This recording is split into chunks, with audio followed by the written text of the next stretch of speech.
Dana White approves of Derrick Lewis wrestling in the WWE. We were talking to Derrick Lewis this week, and he had mentioned that he might have been in talks with WWE as well, just to check them out. In the past, there'd been some wrestlers like Bobby Lashley and Jake Hager that went back and forth between wrestling and fighting in MMA. Yeah. Do you think there's a possibility for like some UFC guys to go to like a pay-per-view and make appearances or compete or anything like that? Well, I didn't know that, but yeah, I would do anything for Derrick Lewis. I really like Derrick Lewis a lot.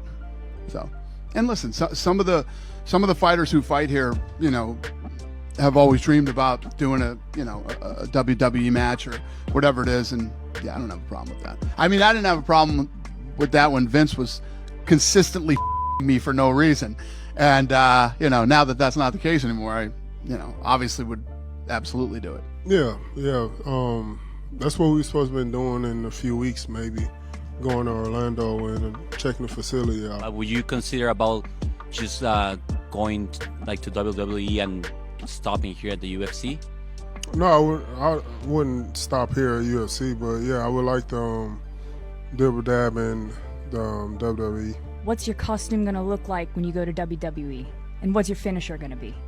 It's probably gonna be, you remember Goldust? Probably something like that. As long as I get to paint my face, people ain't gonna know it's me. I'm gonna be this whole freak out there. You're gonna go full in with the tights and the boots? All of that. And be a little sassy with it. Mark Coleman collabed with the Liver King. Go! Some lamb eyeballs. Try that brain. I'm Liver King Chef Lionel, and for dinner tonight, we're gonna have a whole roasted lamb inside a clay that these gentlemen... Gentlemen? We ain't no gentlemen. We goddamn barbarian. Go! Boom! Regular people can't do it like that, See, he can't even hold the hammer, y'all. Go! How delicious is that, brother? I'll do a barbarian for that, huh? And then we got some lamb eyeballs. Cheers, skull in the throat. Yeah, let's do it down. You say the face is the best tasting part of the animal, right? Oh, yeah. Try that marshmallow. Yeah, little brain. Wow, people don't know what they're missing. We got the Liver King and The hammer. out. Anthony Smith tells Michael Bisping that he may go to Turkey to get a hair transplant. Smith and Bisping also discuss whether or not Bisping would go on TRT now that he's retired. Cerrone is a big fan of the steroids, though, isn't he? Have you seen what he's been saying? He looks like $1 million. Because what did he do recently? Tore his bicep, so he couldn't ride the bull. And he was like, then he got offered a fight or something. He's like, I ain't coming off this. I'm paraphrasing. He's like, I ain't coming off this. I feel 21 again. Have you ever thought about getting on any of that stuff, Mike, as you're getting older? No, I haven't. No, but I might give it a go. I've got. Let's have a look.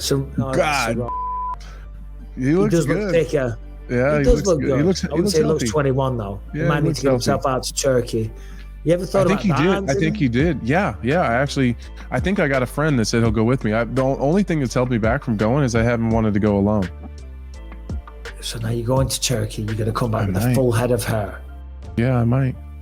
This Anthony Smith, he wins one fight. And now and look who do at you him. think you are? Look at you.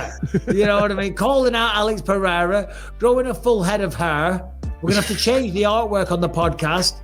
Right, to an intro's going to have afro. to be changed. Jesus The Christ. voice, be more manly. He did actually go out to Turkey. His hair look. Yeah, see, full head of hair. Full head of hair. Nice. Good for him. Do you know what? There's nothing wrong with that at all. It's modern science. Back to my question. Have you thought about? I don't know, just because they say as people are getting older, their testosterone's lower, the peptides will help you heal a little bit, especially with your neck injuries and stuff that's going on there. You think it will help at all? No, I haven't. I am going to go do stem cells. I'm going to go down to Colombia soon. I've never messed with peptides, any of that stuff, but I do need to look. I don't know anything about them. I just hear people that after they retire, they get on them and it makes them feel better. Dana White gives his reaction to Jon Jones recently expressing interest in fighting Alex Pereira. Dana says that Jon knows he's fighting Stipe next. Dana also says the UFC is going to get out of the Apex and start doing more events in different cities again. Okay, last one from me. Jon Jones is making headlines recently by saying, maybe he's interested in Stipe than Alex Pereira. In your mind, is the move still do the Stipe fight, and then if he wants to fight again, it's Tom Aspinall. Yeah, it's Stipe. I think John's just asking, who do you like? What do you think?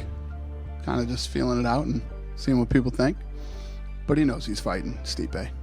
Stipe said that might be in New York. Is that about right? Sounds right.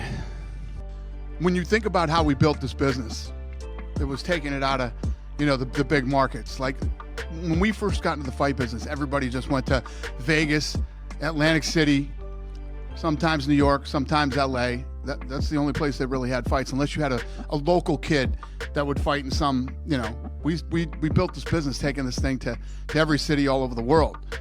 And, as we start to get our together, I will call it, and start to move out and start to, go to these different cities like we used to, the whole sport just goes to another level. Do you think there'll be a time where the Apex shows are like maybe once a month, if that, or you'll use it more sparingly, or are you happy to have that? Yeah, I mean, it's what I've been saying this for a long time, but we got to get out of the Apex and start doing more events in all these different cities, and we're starting to do it. We're getting it done this year.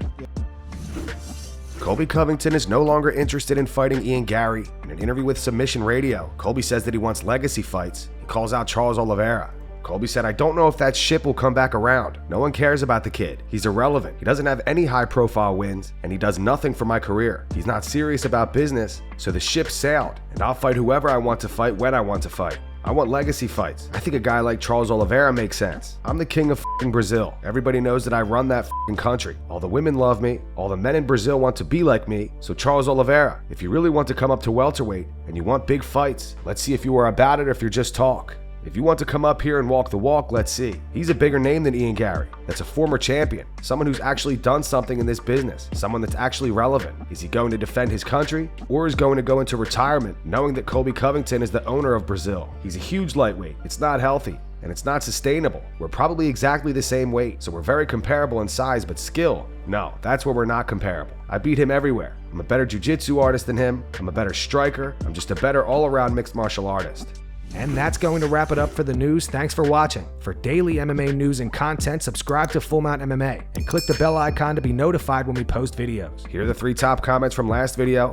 These comments are in reference to Joaquin Buckley calling out Conor McGregor. The first one says it's annoying watching everyone call out McGregor like a high school girl, having no respect for themselves. The second one's from Sauce Secret. It says Joaquin Buckley making the worst call out in UFC history. And the final one's from Jamie Jones. It says all the people begging desperately to fight McGregor is just pathetic and sad. Those were the 3 top comments from last video. If you want to be featured in the next one, all you have to do is comment down below. And if you missed yesterday's news, click the video on screen right now to get caught up.